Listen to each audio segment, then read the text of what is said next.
Hello friends and welcome to the video on unit number 3, that is topic presentation on numerical on delta system. I am Suvarna Ghate, lecturer of NIT Polytechnic Nagpur. Today I am going to teach you how to solve the numerical on 3-phase for delta system. Learning outcome. After watching this video, you will able to understand the course outcome, that is troubleshoot problems related to 3-phase circuit. जब भी आप 3-phase circuit को handle करोगे, then star system क्या होता है, delta system क्या होता है, स्टार डेल्टा के न्यूमेरिकल्स क्या होते हैं, then line voltage phase voltage के रिलेशंस क्या है, ये सारा कुछ आपको इस यूनिट में सीखने को मिलेगा. Then learning outcomes. Understand the 3-phase circuit and solve the numerical on delta system. हमें 3-phase circuit क्या होता है ये इस वीडियो से सीखने को मिलेगा, और डेल्टा सिस्टम के ऊपर के न्यूमेरिकल कैसे सॉल्व किए जाते हैं ये भी हम इस वीडियो में सीखने वाले हैं. 3. Identify coil each having resistance of 15 ohm and inductance is 0.03 Henry are connected delta across a 3-phase 440 volt 50 Hz supply. Calculate phase, line, current, power consumed and phasor diagram.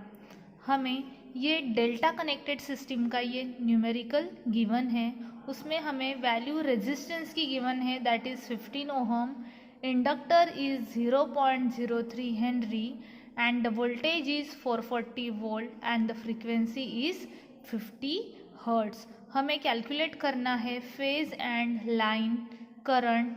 तो हम लाइन करंट को IL से denote करते हैं and phase current को हम IPS से denote करते हैं. देन हमें निकालना है power consumer, that is active power, जिसे हम P से नोट डाउन करते हैं, एंड फेजर डायग्राम. अगेन हम यहाँ पे एपरेंट पावर भी कैलकुलेट करेंगे. फॉर डेल्टा कनेक्शन के लिए हमें फॉर्मूलेज पता है, VL is equal to VPH and IL is equal to √3 IPH. आपको ये रिलेशन पता होना ज़रूरी है, तभी आप बाकी पैरामीटर्स को कैलकुलेट कर सकते हो. देन हमें पावर के फॉर्मूलेज यहाँ पे लिखे हुए हैं, that is active power, reactive power and apparent power. तो सबसे पहले हमें निकालना है IPH. तो IPH के लिए फॉर्मूला है VPH डिवाइडेड बाय ZPH. हमें वोल्टेज पता है 440 वोल्ट, लेकिन हमें ZPH नहीं पता है, तो सबसे पहले हम ZPH को कैलकुलेट करेंगे. तो Z होता है the combination of resistance plus reactance, that is R plus JXL. यहाँ पे हमें L की वैल्यू गिवन है, दैट इज XL. अगर यहाँ पे कैपेसिटर की वैल्यू गिवन होती तो हम लिख सकते थे R माइनस JXC. तो रेजिस्टेंस की वैल्यू पता है, देन हम XL को कैलकुलेट करेंगे सबसे पहले. तो XL के लिए हमें फॉर्मूला पता है ओमेगा L. ओमेगा की वैल्यू गिवन नहीं है, बट ओमेगा की जगह पे हम लिखते हैं 2πf और L की जगह पे L.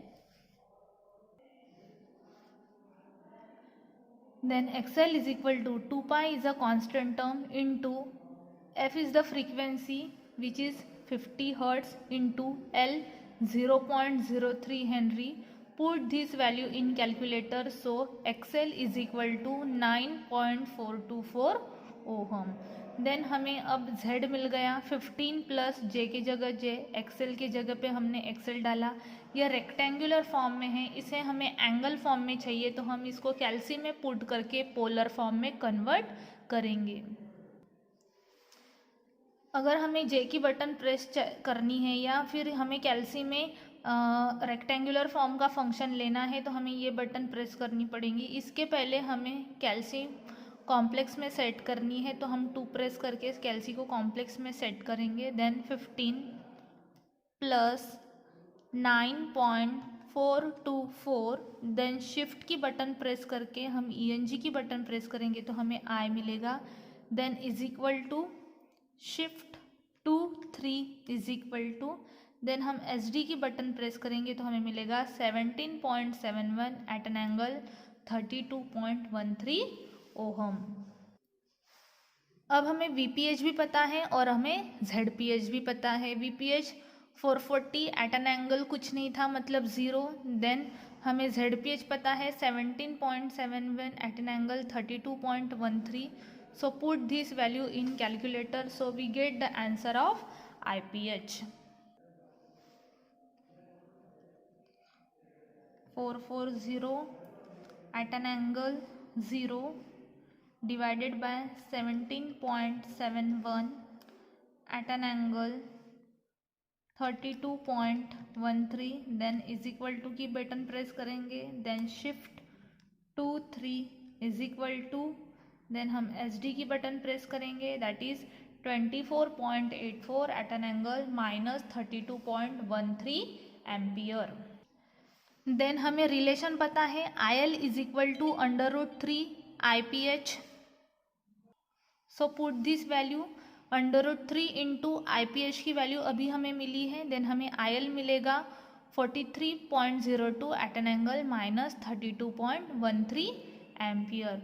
देन हमें पावर निकालना है, तो पावर का फॉर्मूला है √3 VL into IL into cos phi, √3 is a constant term into VL हमें पता है दैट इज़ 440 इंटू IL की वैल्यू अभी हमने निकाली है 43.02, सिर्फ हम इतना पार्ट लेंगे, एंगल को नहीं लेंगे। एंगल हम कॉस फाई के साथ लेंगे, cos of minus 32.13, then put this value in calculator, so हमें पावर मिलेगा 27764.31 वैट। देन एपरेंट पावर के लिए formula √3 VL IL, put the value of all the parameters, so we get the apparent power 32,780.64 volt ampere. अब हमें phasor diagram draw करना है, then voltage के साथ इंडक्टेंस नेचर होने के साथ यहाँ पे L की वैल्यू गिवन है, सो फॉर इंडक्टिव नेचर हमेशा करंट वोल्टेज को लैग करता है कितने डिग्री से 32.13, और दूसरे भी एक आप यहाँ पे अप्लाई कर सकते हो, माइनस होने की वजह से यहाँ पे this is plus factor, this is minus for angle, so minus होता है तो हम वोल्टेज के नीचे ही करंट को ड्रॉ करते हैं।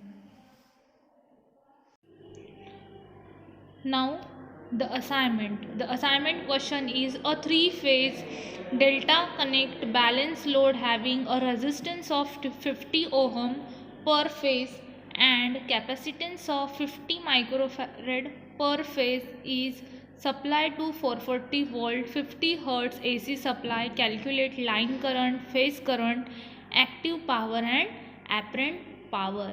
This is one assignment question for you. इसको आपको आपके कॉपी में सॉल्व करना है। Next is programme outcome mapping. इस वीडियो से आपका PO1 that is basic knowledge satisfy हो रहा है, then PO2 is discipline knowledge, 3-phase circuit is electrical related, that's why आपका PO2 यहाँ पे सेटिस्फाई हो रहा है। Then PO3 is experiment and practice, जब आप न्यूमेरिकल का प्रैक्टिस करोगे तो आपका PO3 भी सेटिस्फाई होगा।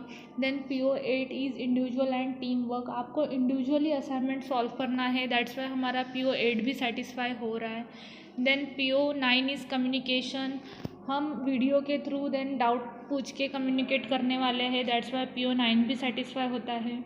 Then 10 is life long learning, जब भी आप 3-phase सर्किट को हैंडल करोगे तब आपको 3-phase सर्किट का नॉलेज होना ज़रूरी है, जो आप इस यूनिट से सीखने वाले हो, दैट्स वाई PO10 भी यहाँ पे सेटिस्फाई हो रहा है। Then PSO2 to maintain electrical equipments, हमें इलेक्ट्रिकल सर्किट का नॉलेज होना ज़रूरी है, जो हमें PSO2 से मिल रहा है। Thank you.